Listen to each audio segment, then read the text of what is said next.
Imaginez un chasseur rapide, agile et précis. Un dinosaure assez petit, mais parmi les plus malins et les plus dangereux de sa région, et même de son époque. Devenu une véritable star de cinéma, il est aujourd'hui bien plus qu'un prédateur, une légende. Salut à tous, c'est Léo Desilles, et aujourd'hui je vais vous raconter l'histoire du voleur rapide.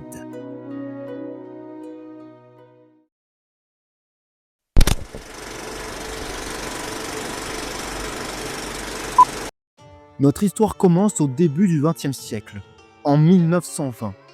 Une grande expédition est organisée en Mongolie par Henry Fairfield Osborn, qui a décrit Tyrannosaurus 20 ans plus tôt, et Roy Chapman Andrews. Leur objectif ? Trouver l'origine des premiers humains. Mais c'est tout autre chose qu'ils vont découvrir. Le 11 août 1923, un assistant nommé Peter Kensey tombe sur un fossile qui est noté AMNH 6515.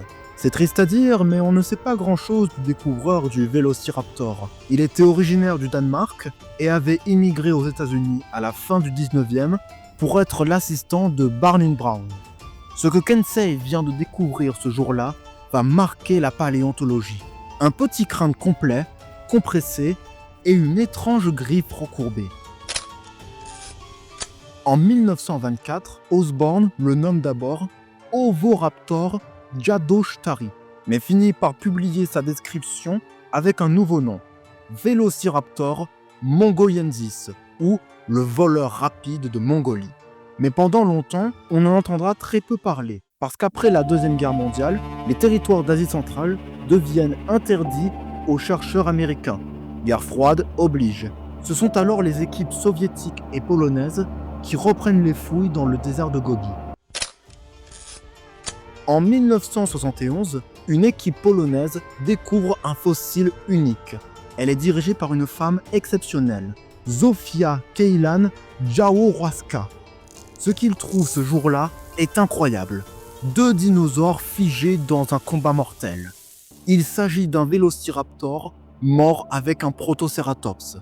Le bec du Protocératops est sur le bras du Vélociraptor, mais la griffe du raptor se trouve dans le cou du Protocératops. Ces 2 animaux sont morts ensevelis, surpris par l'effondrement d'une dune de sable alors qu'ils étaient en train de se battre.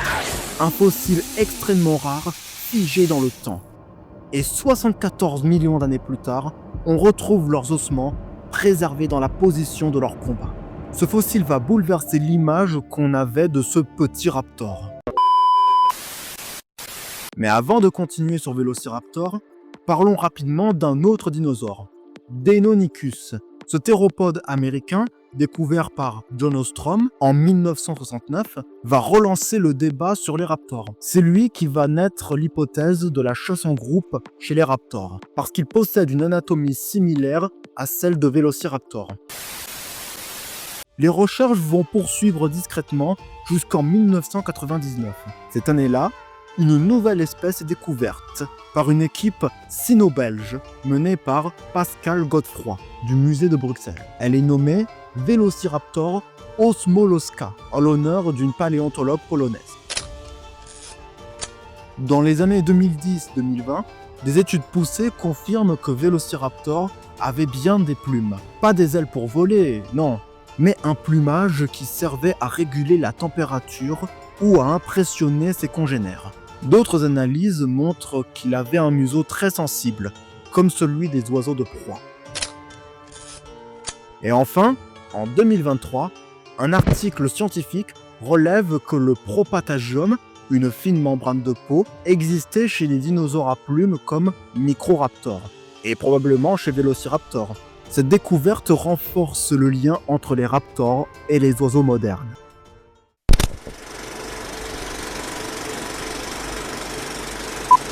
Le Vélociraptor est un dinosaure du clade des saurischiens, dit à bassin de lézard. Il fait partie des théropodes, un groupe de dinosaures majoritairement carnivores. C'est aussi l'un des membres les plus connus et des plus petits de la famille des Dromaeosauridae. Il a vécu à la fin du Crétacé, durant le Campanien, de 75 à 70 millions d'années. On a trouvé ses restes en Asie, surtout en Mongolie et dans le nord de la Chine. Il vivait dans un climat sec, avec des dunes, des plaines poussiéreuses et quelques zones boisées temporaires.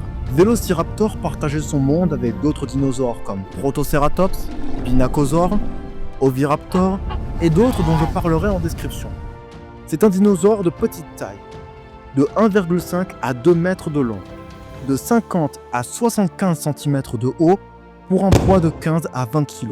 Son arme caractéristique sur le deuxième orteil mesurait entre 3 et 7 cm de long. C'est une griffe fine et fragile. Il ne s'en servait pas pour éventrer ses proies. Ses griffes étaient semblables à celles des rapaces, et ces derniers les utilisent pour harponner ou poignarder des endroits vitaux. Des paléontologues pensent qu'il utilisait ses griffes pour maintenir sa victime au sol tout en la mordant. Petite question pour vous. À quelle vitesse courait Vélociraptor ? 80 à l'heure ? Mon pauvre petit. Il ne courait pas aussi vite qu'on le pensait.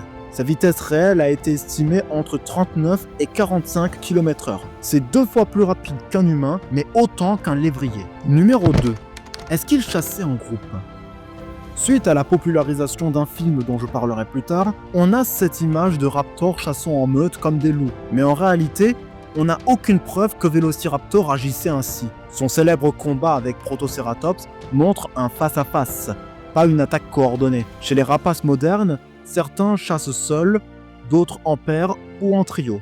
Alors non, Vélociraptor ne chassait pas en meute, mais on peut facilement imaginer qu'il le chassait en duo, en trio ou en solo, en s'attaquant à des proies plus petites ou de même taille, comme Protoceratops justement.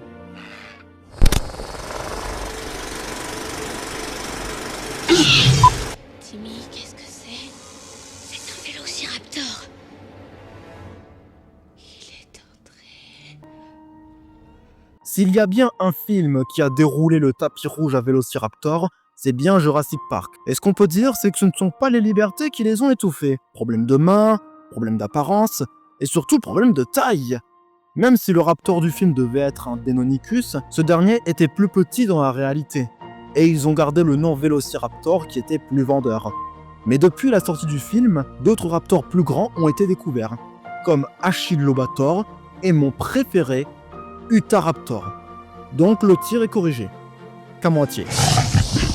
La carrière de ce dino pouvait commencer. Et justement, on le retrouvera chez Disney.